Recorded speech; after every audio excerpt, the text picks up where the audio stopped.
Hey there, my name is Luis Sanchez, and if you've come across this video, I want to introduce kind of what this channel is about, or what it will be about going forward. I started getting into really loving filmmaking. I remember sitting in front of this giant TV box, right? And it probably weighed like 4 times my weight, because they were those giant TVs that you could like rock back and forth on the swivel, whatever you call it, that it was sitting on. And I remember it was wood, and there was no control. Like, you had to literally go to the TV and like push buttons. But I remember as a kid being able to sit down and just allow myself to be like drifted into this story that someone else had created. It didn't matter what I personally was going through at that moment. And mind you, you might watch this like, if you were a kid, what could you possibly have been going? Well, I think a lot of people go through different situations, but in my personal case, I went through a lot as a kid, but I fell in love with the way a film, the way that a movie could take you into another world. I could literally drift away from all my problems. But I was so drawn into this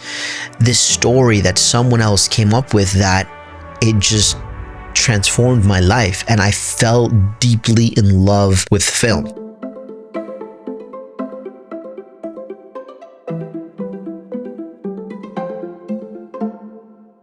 I did music, oddly enough. I mean, film does go with music 100%, but I went down the path of falling in love with music, and I did music for a very long time. But long story short, I got into filmmaking as a hobby. I picked up the first camera. I believe it was a Canon T2i. Told my wife, I want this camera so bad. Like, I was a little kid in the store, and she surprised me. I want to say it was either for anniversary or Christmas. I can't really remember exactly the day, but I remember picking up the camera and I was like, wow, I got it. Like, I got and mind you, I was terrible. I was so bad. I was like, how in the world can someone be this bad at making something that they love?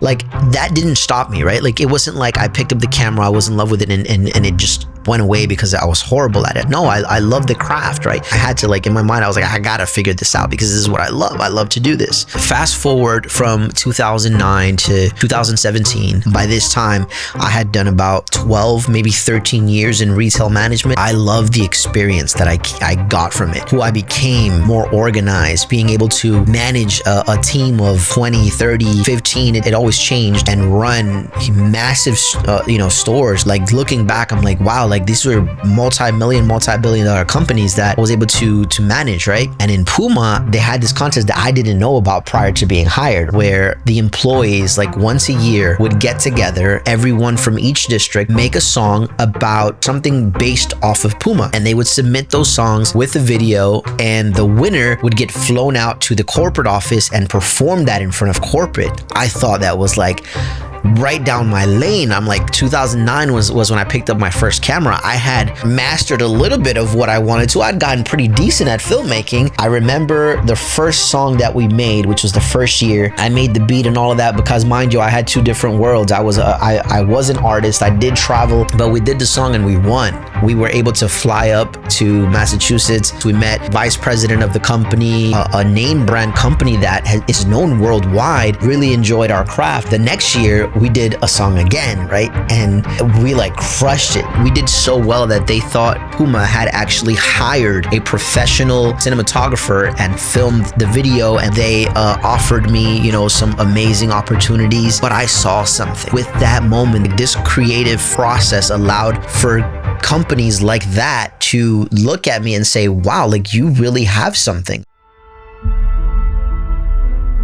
They actually offered me to apply for a corporate position to work in marketing. And that to me was insane for such an established business to say, hey, I would love for your creativity to be a part of our marketing department. I remember telling my wife, and we were so just terrified, because on one hand, it was like such a door that was opened and such an amazing opportunity. But on the other hand, I kind of felt torn between, I would love to take this opportunity, but then I have something here. Like I want to like steer away and build something for myself. And I knew like down in my heart that it wasn't going to be like an easy thing to do. Like it wasn't going to be just, hey, you know, let's go film and then all of a sudden the world was going to change for me. I still felt in my heart that I wanted to give myself that opportunity. And so I politely declined their offer. We were both bummed out because they were like, man, we would have loved to have you on the team. And I myself was like, man, I would have loved to be able to take my creative skills and incorporate it into such a company. But everyone understood, prior to giving my 2 weeks, I actually ran marketing for 3 of the different stores. It was such an impact that they started incorporating that into like from the north side of Florida all the way to the south side, which is like Miami and like all those stores. Like they started incorporating that. And then I don't know the extent of how far out it got, but I know that they really just started implementing keys that I had already kind of established. And that was honestly just an honor for me to say that I was a part of someone's journey that was way bigger than had ever intended. Long story short, I gave my 2 weeks in 2017. Everyone was kind of like taken by that. Even myself, I couldn't even believe the fact that I said I'm gonna give my 2 weeks. We were already in the talks of like getting a store management position, and like they, you know, different stores were offered and stuff like that. But I said no, I really want to take this venture, right? Like I think, if you don't ever risk anything in life, you'll never really gain it much, right?